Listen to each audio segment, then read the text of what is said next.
Hello, my most amazing artists. Today we are going to be making a batik, which I will teach you a little bit more about next week. We're actually just going to do our drawing this week, and next week we will batik our drawing. So you will have a 9 by 12 sheet of paper. We will be using oil pastels, and I want to show y'all, I have these organized by color. Whoops. And I want you to keep them organized by color. So the dark green and light greens are together. It goes in the color wheel. So we have reds and pinks, oranges. This is kind of like a peachy orangey color. Yellow, greens, light green and dark green. Blue, light green and dark blue. And then purple. And then blacks, browns, whites, and grays are in the center. So keep this organized. Today when we clean up, this needs to be organized before I'll let your table line up. You will be using a pencil, and there will be 4 tracers at your table of leaves. So we are going to trace a leaf onto our table. Onto our paper, excuse me. Okay, so you decide. So let's get started. All right, the first thing you need to do is pick your tracer. So pick the leaf that you like, and then you will trace it onto your paper. So place your leaf on your paper. You can turn it any direction that you'd like, and then you're going to hold it down with one hand and trace with the other. If you're right-handed, you're going to hold it with your left hand, trace with your right hand. Be sure that you hold the tracer down very carefully and don't move the tracer. Once you have it on your paper, you can't move it or you won't get a good tracing of the leaf.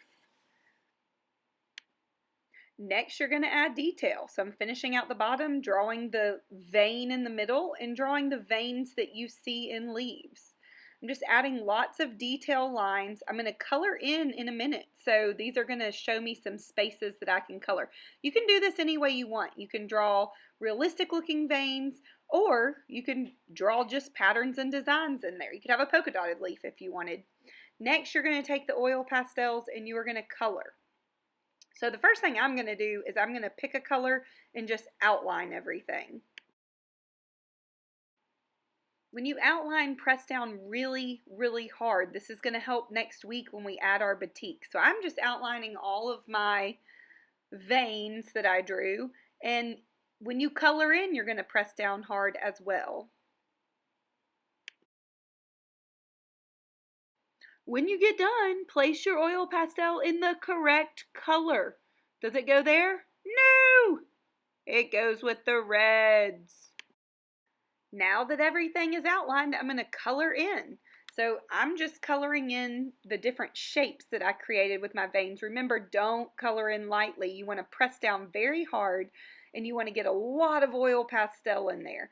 Press down super hard. That's very, very, very important. You can color yours any way you desire. Color it however you'd like. When you start coloring the background, be sure you have a messy mat underneath your paper. That's really important. We don't want to get oil pastel all over the table, so place your paper on a messy mat, because remember, you are pressing down hard and you need to color your entire paper. For what we do next week will only work if your entire paper is colored.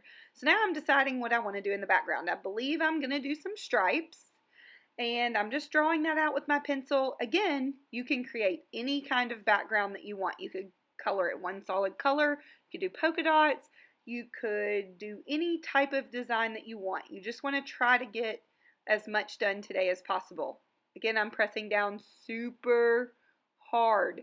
And in fact, in a minute, you'll see I accidentally broke the oil pastel. It's okay. You want to press down hard. All right, color that whole background in. Get it all completed. If you don't finish, you can finish next week. I decided I'm going to color in a pattern. I'm going to do dark green stripes and then light green stripes. You can color it any way you want.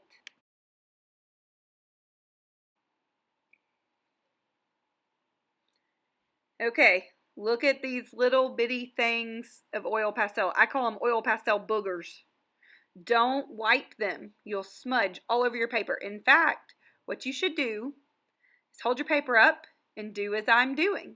You can kind of just blow some air and they will fly right off your paper. Don't smudge them with your fingers. Sometimes you might have to peel the paper off of the oil pastel, and that's fine. You can do that. Just be sure the trash goes in the garbage can, not back in your oil pastel bin. See, I broke it. It's okay. I'm still going to use it. It will still color. Now just finish coloring. Look how fast I can color. When you are finished, you're going to get all the little bits of oil pastel off your paper.